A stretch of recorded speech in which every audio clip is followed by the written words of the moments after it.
What's up, folks? It's your boy, the Left-Legged Legend, and I'm here on the campus of the University of Nevada, Las Vegas, leaving a meeting.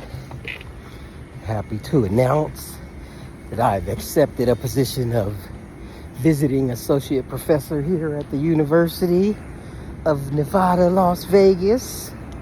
And basically, that's in the Department of Early Childhood Education, Multilingual Education, and Special Education. That's the flight going by as we're by the airport's flight path here at UNLV.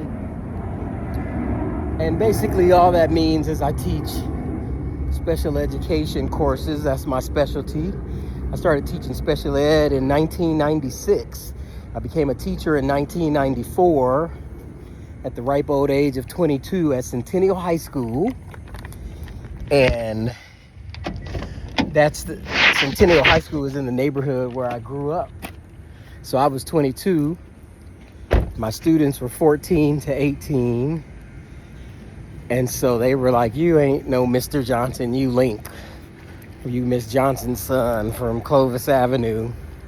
So I didn't have any classroom management. I mean, I had no teaching skills. All I had was a BA, and I passed the CBEST.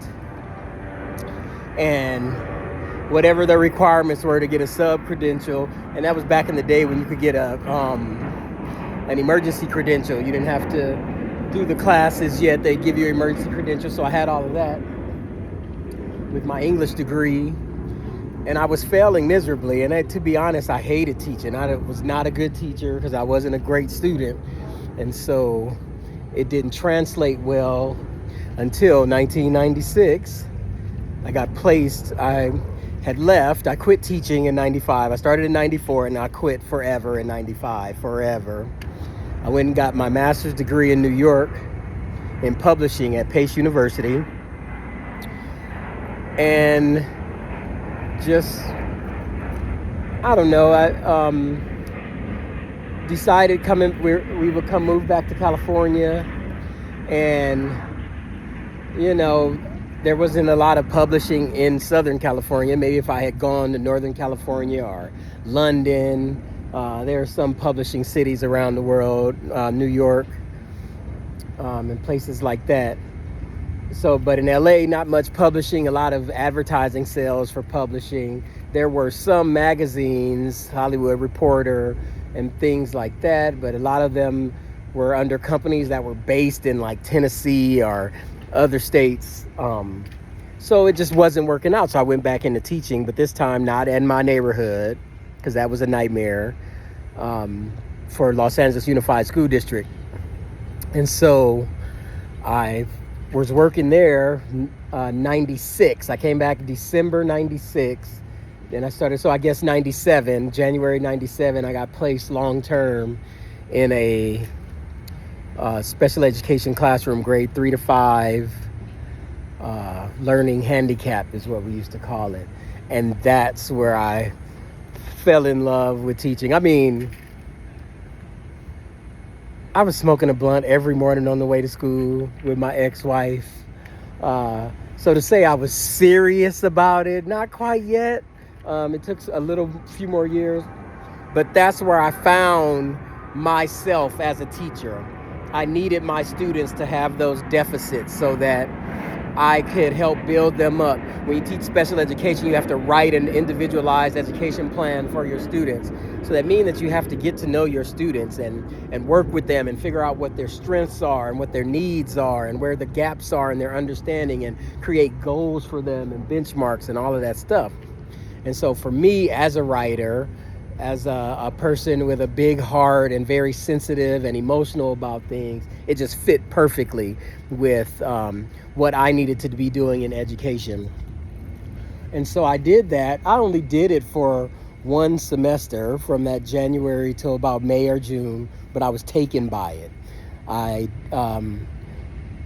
decided, once I started getting serious about education and actually going back to school and getting into internships, district internships and university internships to get my credentials, I wanted to get it in special education.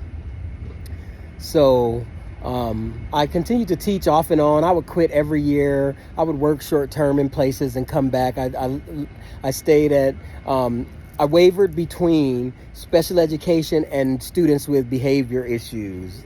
So the alternative schools and the community schools, court schools, adult schools, continuation schools for a couple years, because that was my focus. I wanted to work with students like me, and although I wasn't a bad student in a sense of doing bad things, I was a class clown, and I wanted to disrupt the class, and I didn't really respect my teachers or any of that stuff. So anyway, during that off and on path of working through things, I got into the Los Angeles Teaching Fellows to get my special education credential. And when I got serious about it, it was about 2003. I started working at a middle school, Virgil Middle School. I found my worlds collided. I found the classroom that I should be teaching in, and it was the behavior classroom. We used to call it emotionally disturbed. And that's part of special education, where these students don't necessarily have academic deficits. Some of them do. They have behavior deficits or behavior disorders that need to be addressed. And so after 2003, I started doing that. That was my job. I would just go to schools and do that. Some schools wouldn't have that specific class or specific designation. And so I would teach what they call specific learning disability class, which would include students with the behavioral disorders. But I moved around working in some of the worst, quote unquote, worst neighborhoods in Southern California. Compton, Watts, South Central Los Angeles, East LA, East Hollywood, Wilmington, the list goes on and on. Just a lot of places where there was a lot of at-risk behavior and high risk for students. And so I say all that to say that is kind of how I got here, right? I've always wanted to teach college. I think that my dream job is teaching college full time, but it took me this long to get here because I had to become an expert in those things. And so from the University of Nevada, Las Vegas, it's your boy, the left-legged legend, signing off. Wish me luck in this new endeavor of working my actual dream job. Now, if I could just make some dream money, I would be very happy. But until the next time, to continue the story, just like, follow, subscribe. Peace.